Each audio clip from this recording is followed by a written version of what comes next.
Hi, everyone. This is Heather Hodges. I'm an organizational psychologist. Welcome to my show. This is the place where we say I'm in to creativity, bold thinking, transformational growth, and meaningful conversations. Let's dive into today's episode where we're talking about motivation.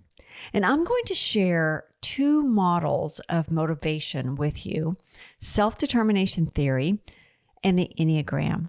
Now, in a nutshell, self-determination theory offers us a broad, universal framework of three psychological needs for motivation.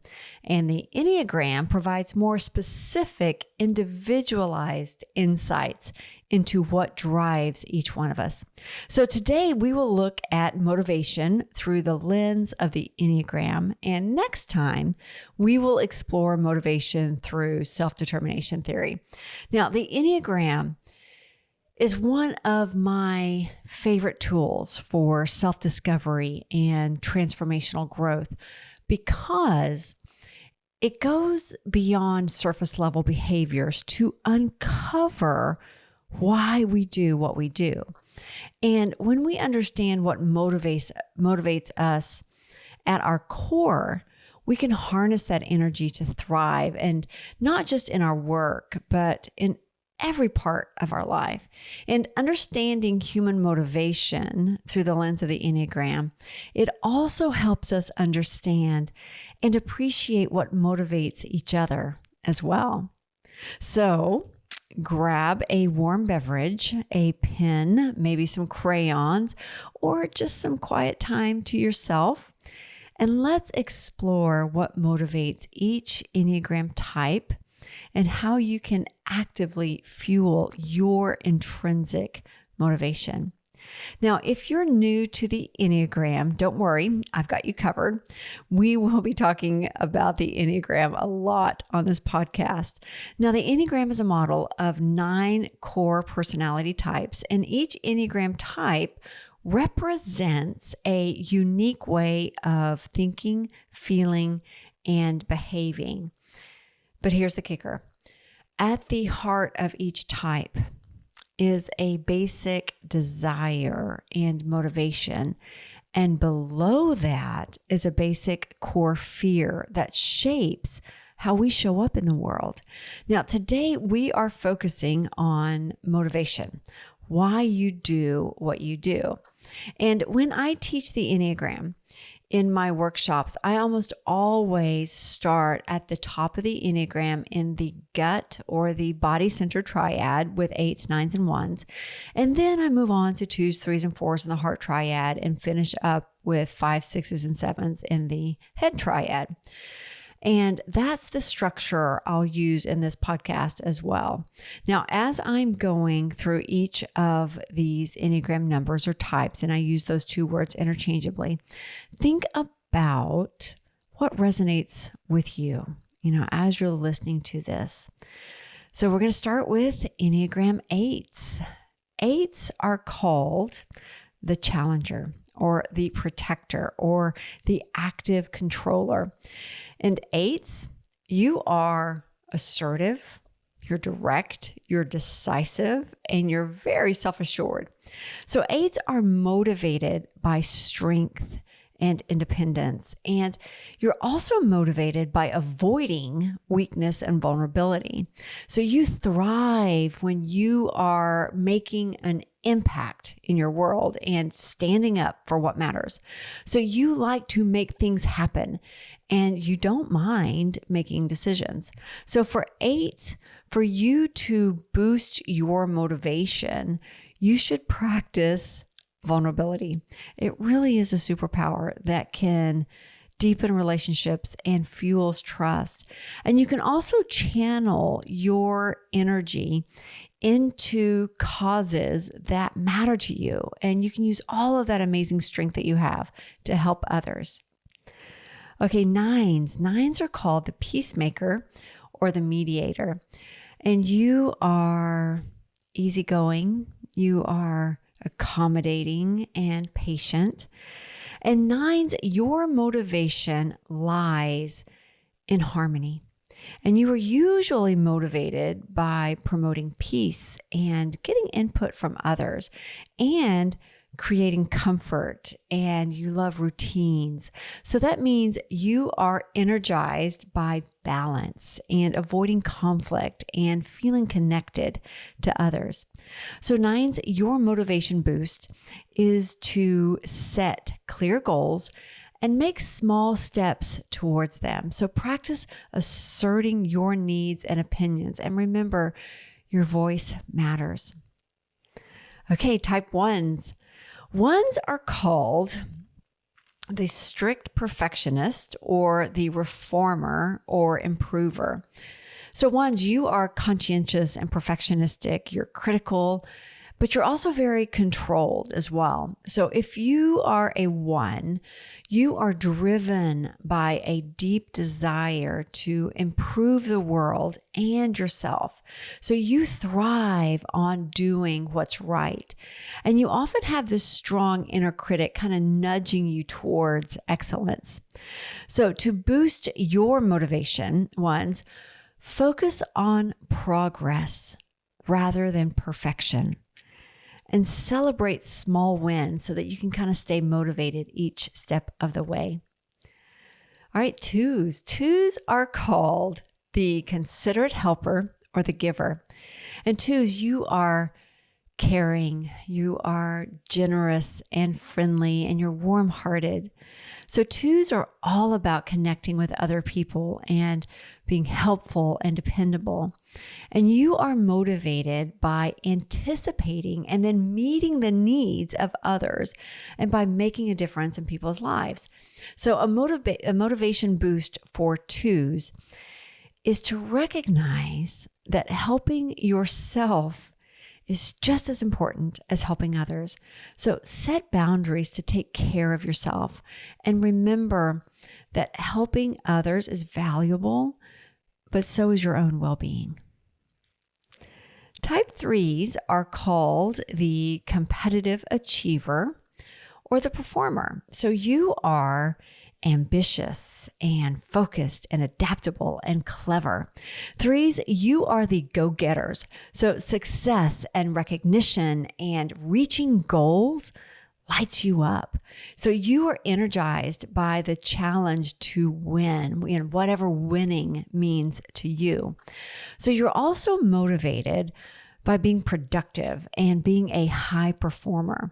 So I'm going to give you a motivation caution and a boost. So you're a person of action, but pause to check if your goals are aligned with your true, authentic values and not just the external expectations of others. And set clear, achievable goals and ask for feedback from people that you trust to make sure that you stay on track. And remember, your self-worth is not solely tied to your achievements.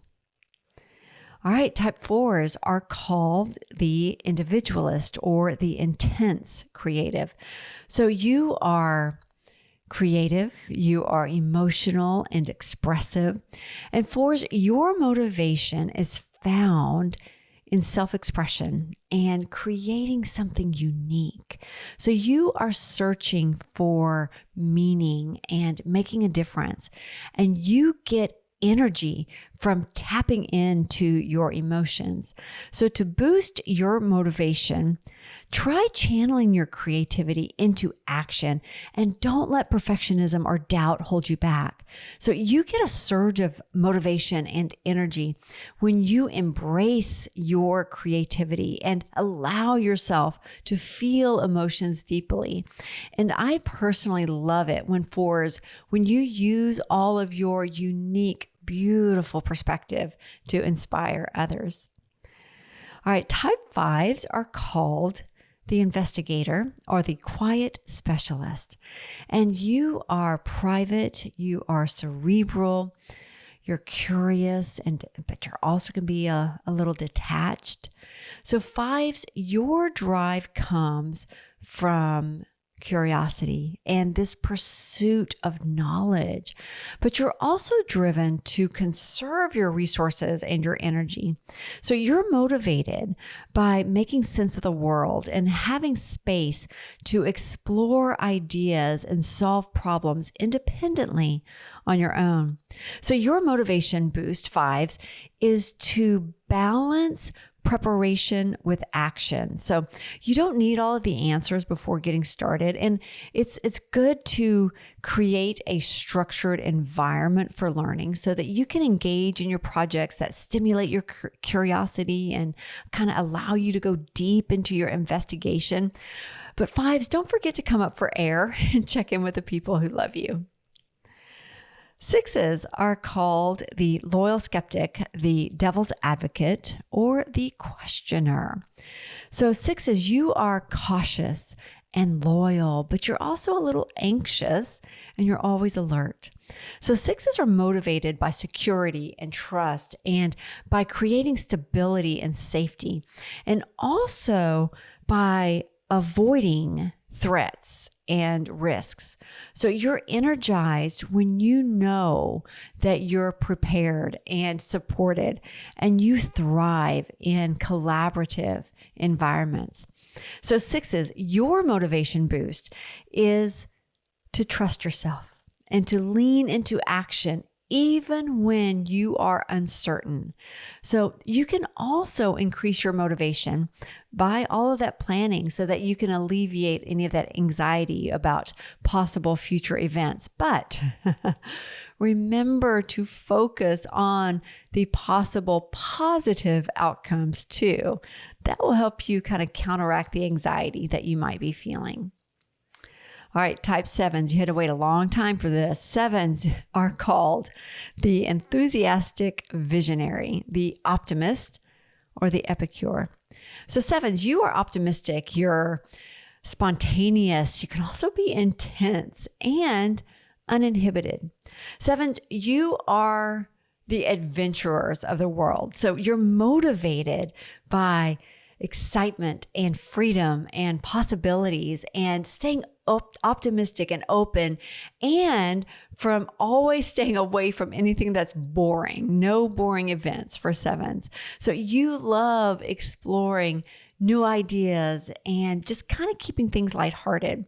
So sevens, your motivation boost is to allow yourself to experience the present moment more fully.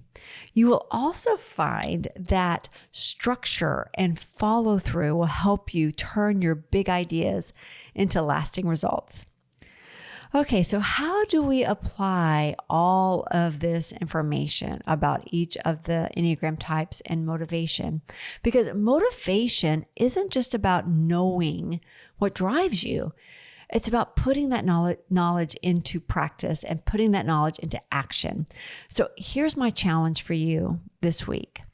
Spend some time reflecting on your Enneagram type and write down one thing that motivates you and one way that you can channel that motivation into action this week. And don't keep all of your insights to yourself. Share them on social media or drop me a note. I'd love to hear how you are applying what you're learning. And if you are unsure about your Enneagram number and you are interested in taking an empirically validated Enneagram assessment, go over to my website at hodgesgroupintl.com, where you can find a link to take the IEQ9 Enneagram test. I'll also put the link in the description. So that's a wrap for today's episode of I'm In. Thank you for joining me on this journey into the Enneagram and motivation. And if you found this episode helpful, please share it with a friend, subscribe, or leave a review. It helps us grow this community. So until next time, keep saying I'm in to creativity and bold thinking, transformational growth, and meaningful conversations. Stay motivated, and I'll see you back here soon.